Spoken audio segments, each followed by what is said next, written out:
We are just crazy enough to come out on the other side a better couple. But I don't know.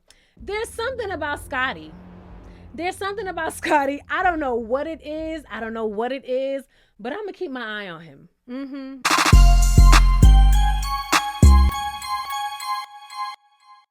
Now, what did I say in my cast reveal video? Didn't I say that I'm going to keep my eye on a certain someone? I couldn't pinpoint what it was.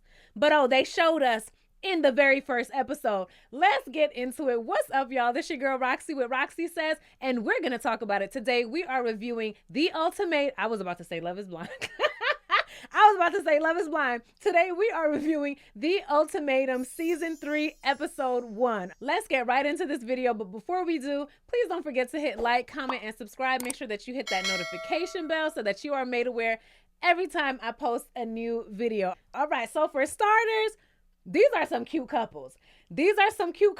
And some of y'all might be in trouble. Now, a couple of days ago, I did a cast review video. We went through the cast. We went through some interviews that they did, and they said a couple of things that gave me a little bit more insight for this first episode and for the season moving forward. So I will be referring to that a little bit. But if this is your first time watching The Ultimatum, the premise of the show is we have 6 couples, all right? They enter this experiment.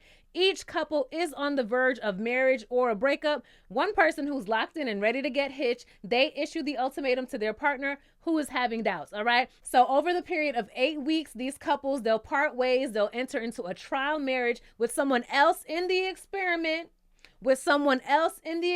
And a trial marriage is a trial marriage. It means exactly what it sounds like. They get to do any and everything that a married couple would do. And if you have seen my previous reviews for Love is Blind Queer Love, Love is Blind Season 2, and Love is Blind South Africa, baby, sometimes these people take full advantage of that trial marriage, okay? So first up, we have Zaina and JR. They've been together for 3 years. They met on a dating app, and JR thought that it was very important for us to know that Zaina told him that he was the first man to ever make her orgasm. Now, JR saying that already makes me know that he is here and still on the prowl for other women, because why are you advertising that, sir? Why do we need to know that?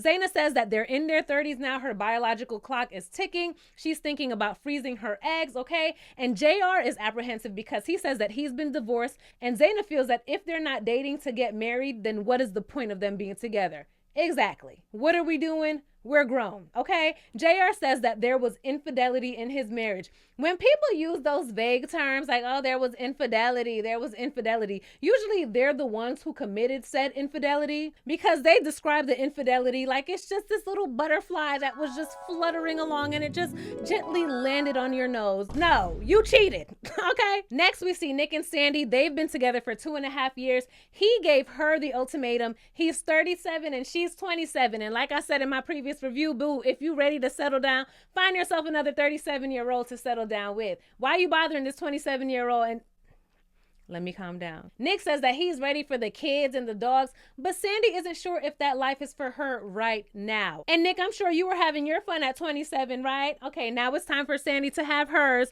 Come check her in 10 years. Nick says that Sandy is still Coachella-ing. Okay, as she should. What were you doing at 27, Nikki? Don't piss me off. But he gets really choked up and he says that if they have to part ways because that's what's best for them individually, then he is willing to do that. Okay, get ready to do that, sir. Next, we have Mariah and Caleb. They've been together for 2 years. Mariah says that even though she's only 24 years old, she knows what she wants, and that is marriage and kids. And she says that she's been very upfront with Caleb about this from the very beginning, but she feels like Caleb is still hesitant after all of these years and he is wasting her time. And she says that she's confident enough to walk away from this relationship if he still doesn't want to marry her after this experience. Child, Dave already has his eyes on Mariah, okay? Dave already has his eyes on Mariah. I didn't like Dave in the cast reveal.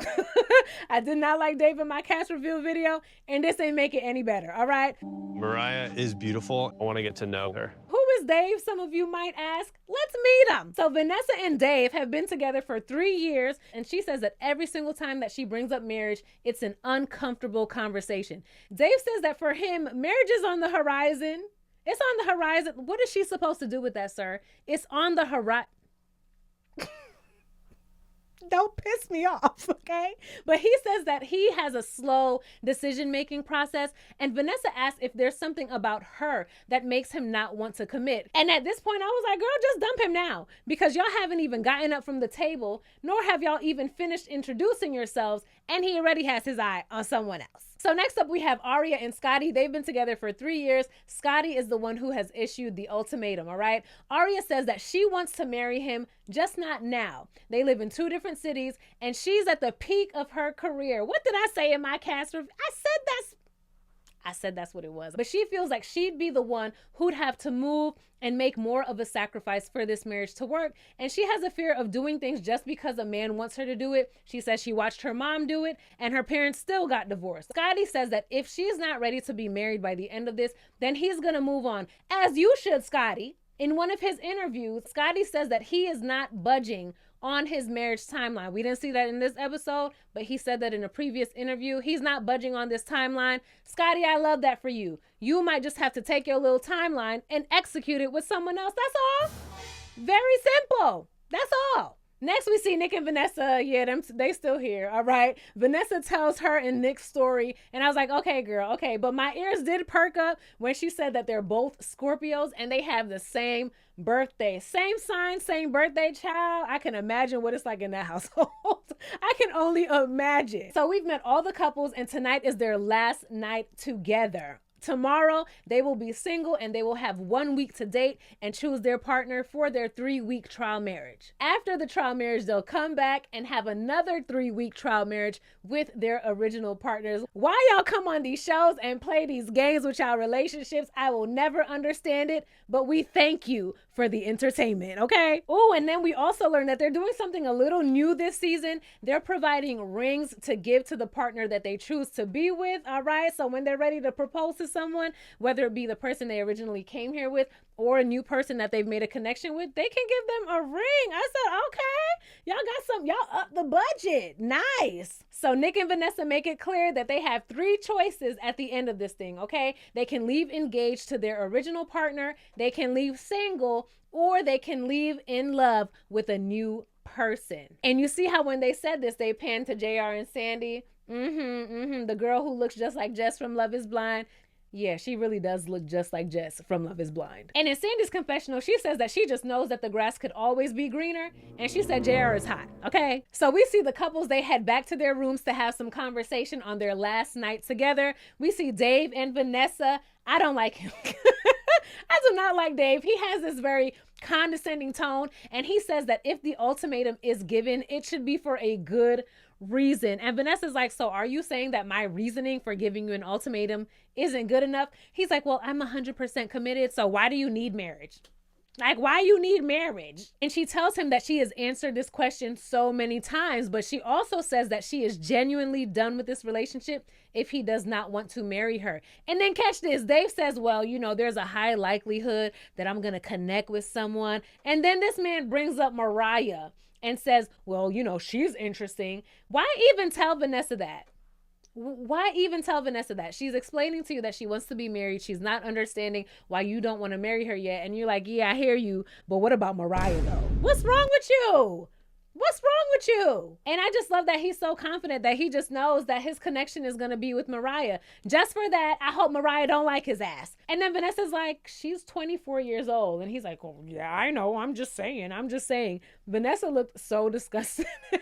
She looked so disgusted in that scene. And I'm just like, boy, bye. So next we have Chanel and Micah, and I liked these two off the bat from their little interview videos. You can tell that they have a genuine love for each other. I just think that they're so adorable, and I have high hopes for them so far, okay? So far. So Chanel gets emotional because Micah asks her, how does he know that she's ready to be his wife?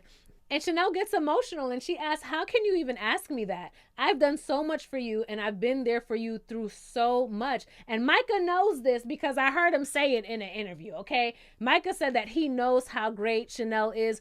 He knows how much she loves him. And he says that Chanel is the one for him 100%. Okay. I don't got time to put the clips in. Go watch the video. But Micah is very sold on Chanel, but he still has a couple of reservations. He tells the story of how he would ride around with her when she used to deliver for Uber Eats. That was so cute to me because I see couples do that all the time. So that was adorable to me. Another thing, Micah is always calling Chanel his wife, but she's not his wife yet. Do not let no man call you his wife and he hasn't made you a wife. Correct him every time. Every time. No, I'm not your wife.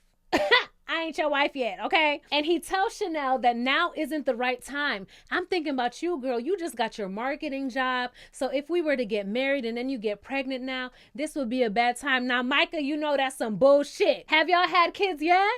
No, right? So just keep on using those same preventative measures that y'all have clearly been using. Y'all can still be married and not have kids. Plenty people do it, okay? Chanel says that if he is still undecided after this experience, she's gonna have to leave him. Next, we see Sandy and Nick, and I just have to say, Nick and David, they have the same head shape and they have the same hairline, so it is going to be very hard for me not to mix them up, but I'm gonna try, okay? I'm gonna try. And I don't know if it's because Sandy reminds me of Jess, but this couple as a whole, they just seem very unserious to me, both of them, okay? They're just joking around in the scene. They only gave them 1 minute. That's how unserious they were. They're just like, oh, I hope that you don't like someone. Oh, I hope you don't like someone. Very unserious. Is giving, we're just here to grow our social media following. So now we're on to Scotty and Aria. Again, Scotty is the one who issued the ultimatum, and he feels that they need to get on the same page. We learned that they've been living in different cities for 9 months, and they can only build so much of a connection through text and FaceTime, Scotty says, all right? He also says that they have an issue compromising with each other,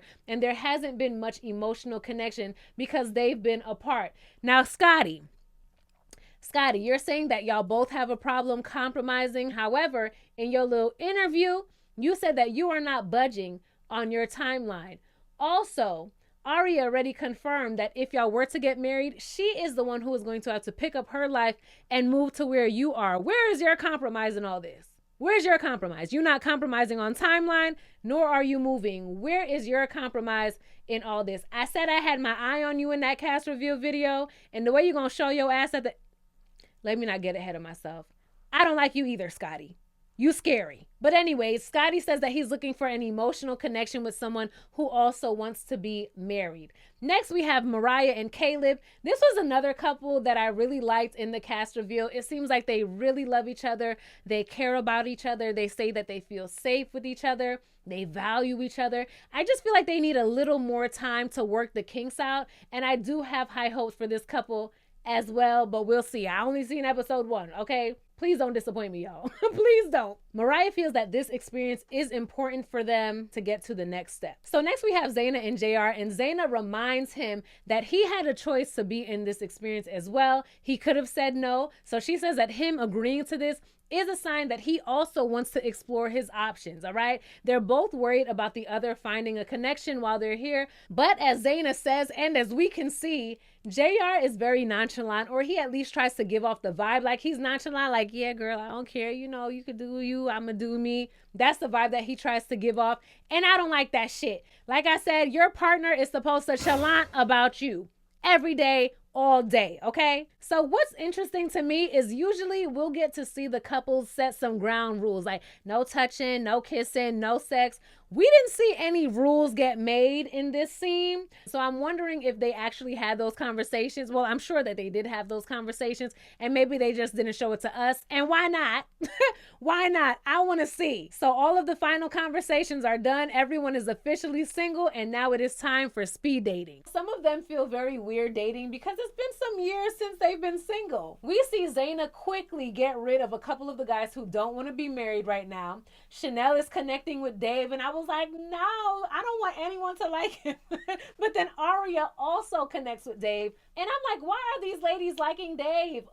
But next we see Vanessa. She connects with Nick, and I'm not surprised that she's attracted to him because, like I said, he looks just like Dave. They have the same head and the same hairline, all right? But we do see Dave get a little shook when he sees the two of them bonding, and Nick is feeling Vanessa as well. Child, when we see Sandy come over to JR, the music changed and everything. I was like, oh boy, here we go. He compliments her eyes and her calves, and he has a little nervous chuckle that I was kind of surprised by. But they do have some good conversation. They're flirting. They're both Scorpios, and JR is like, yeah, the sex gonna be crazy. I'm like, sir, I understand that this is speed dating, but slow it down. But y'all, Sandy is fine with it. And from what I've seen thus far, JR leads with sex, okay? And we're going to get more into that a bit later. But in my opinion, sex is where JR's confidence starts and ends. This man says that sleeping with a Scorpio has been on his list. But Zaina's a Pisces, boo. Zaina's a Pisces, so when were you planning to check that off of your list, sir? He says that he wants someone with similar interests but different backgrounds, and someone who is not as emotional as Zaina is. Next, we see JR with Aria. They start off by complimenting each other's fashion. He lets her know that he was married at 22 years old and he is a pastor's kid. Okay, JR is a PK. He got married very early to his girlfriend that he met when he was 16 years old. They waited to have sex. And I was like, oh, it makes sense now. Usually PKs, they grow up very sheltered. They grow up in a very religious household. They follow the rules. And then once they're of adult age and they can make their own decisions, they just wild out. And child, we don't know these people. I'm just speculating, but I am going to assume, that JR being a PK directly correlates to him being so sex driven now. Aria likes JR, but she says that there's a couple more men that she wants to date, so she gonna make her rounds. I said period. Next we see Dave and Mariah, and I'm like, Mariah girl, don't say too much because all Dave is gonna do is mirror you. He's gonna agree with everything that you say so that you leave the date and you're like, oh my God, we have so much in common. Meanwhile, he just tricking you. So child, next we see Zaina. She sits down with Scotty and the music changes. So I'm like, oh boy, here we go. And she was automatically interested in him because he is one of the few guys who issued the ultimatum, and she finds it very attractive when a man knows exactly what he wants. They both agree that life hits different once you hit 30. Scotty says that he has a lot of examples in his life of what a healthy marriage looks like, and he wants that for himself. So they get to flirting and complimenting each other, and in Scotty's confessional, he says that Zaina is the epitome of wifey material. I said, okay, sir. So it's 4 days until the choice, and the entire group is going to a cocktail party. I love seeing everyone get together because this is where the drama starts popping off, all right? So the group agrees to play a game, and we already know that this game is going to get hella messy. So Aria is asked who she has the least chemistry with, and she says Dave, and I said, yes! I said yes! But I guess I'm rusty at dating. It's been years. I thought I was pretty good at reading people. Yeah, Dave, you're not as smooth as you thought you were. All right, next, Caleb reveals that he would spend a night with Aria. And of course, Mariah and Scotty aren't too happy about that. Next up is JR's turn. Which one of the guys would I not want to date my ex? This guy. Nick. I know your name, I'm just joking. Ooh, so do we see a Nick and JR beef brewing?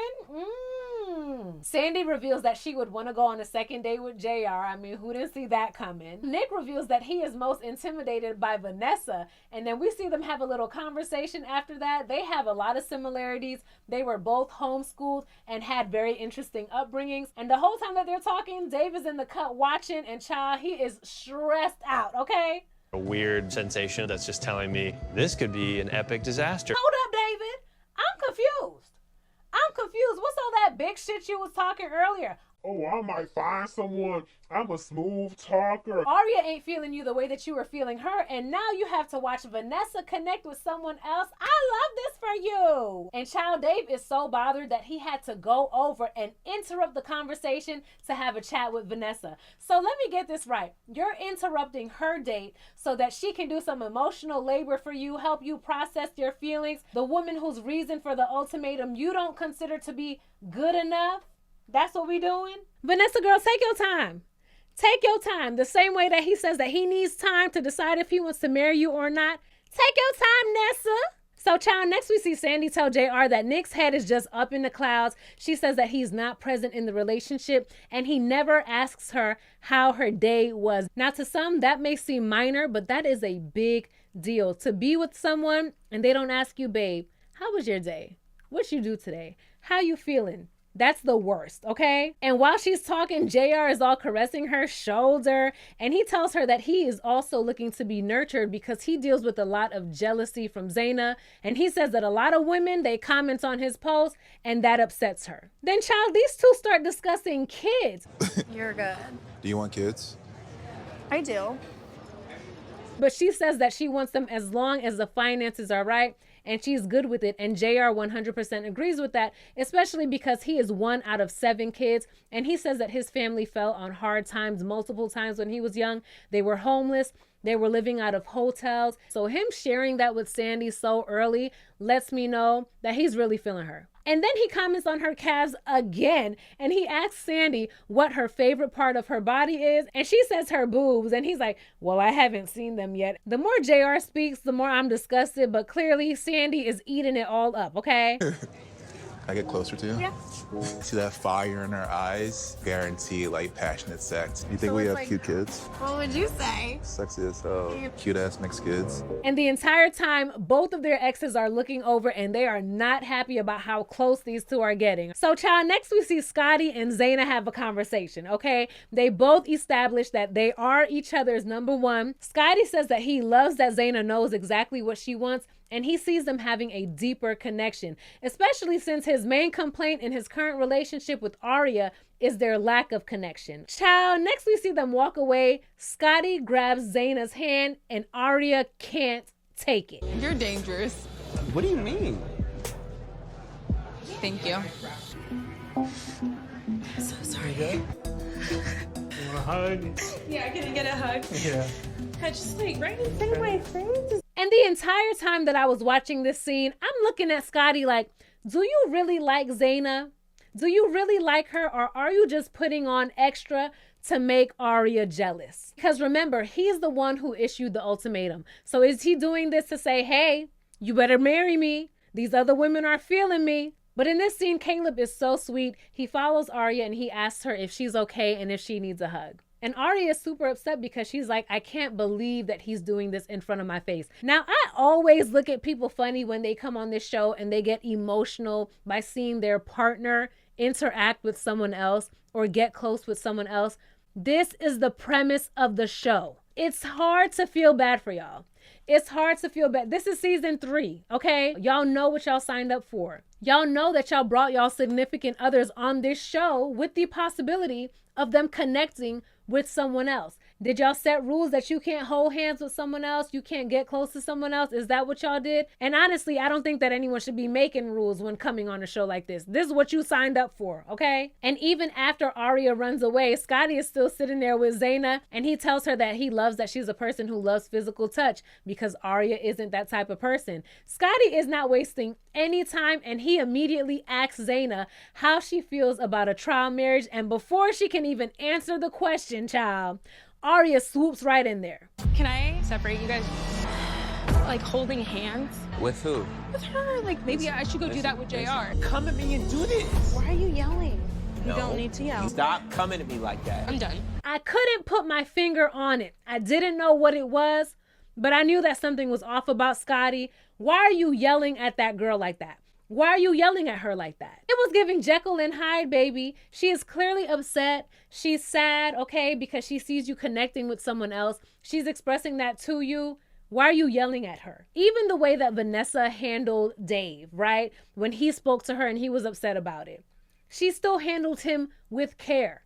That is how Scotty should have handled Arya in this situation. Not blow up and be upset. So that confirmed to me that he's putting on with Zaina just to make Arya jealous, okay? And his feelings for Zaina aren't genuine. And then when she tells you that she's upset, you gaslight her and say, who was I touching? Like she wasn't right there.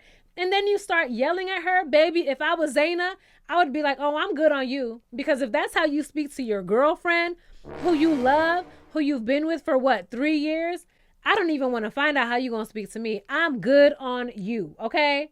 Got my eye on Scotty. That was episode 1, y'all. Tell me all of your thoughts about episode 1. I'll be watching the rest of the episodes and I'll get my videos out to y'all as soon as I can. Y'all know I like to edit and do all the things, okay? It takes time. So thank you all so much for your patience. Get in the comments. Don't forget to hit like and subscribe before you leave. Hit that notification bell. And I cannot wait to see you in my next video. Bye!